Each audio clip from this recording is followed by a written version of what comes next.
पण शेवटी ती संध्याकाळ आणि तिच्या मागून आलेली लाखो ताऱ्यांनी उजळलेली रात्र संपायचीच.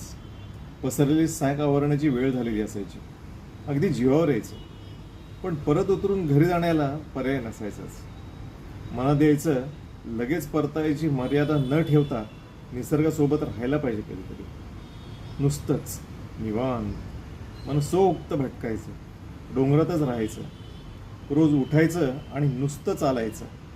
साथीला फक्त हा सह्याद्री. पण नोकरी करत असताना मनात आलेला हा विचार म्हणजे फक्त कविकल्पना.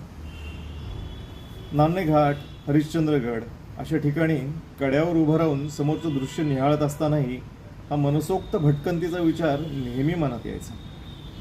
तिथे आपण पश्चिमेकडे तोंड करून उभे असतो. पुढ्यात खाली कोकणपट्टीचा प्रदेश दिसत असतो.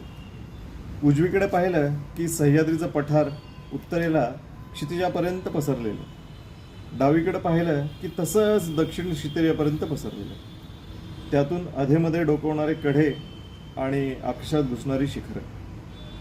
सह्याद्री पठाराच्या कड्याची ही लांबच लांब कातळ भिंत, उत्तर दक्षिण पसरलेली, जवळजवळ पूर्ण उभा महाराष्ट्र व्यापणारी. ती पाहून वाटायचं, जायला पाहिजे ना एकदा ह्या भिंतीवरून चालत. वॉकिंग ऑन द एज, लेखक प्रसाद निकटे. लवकरच आपल्या भेटीला.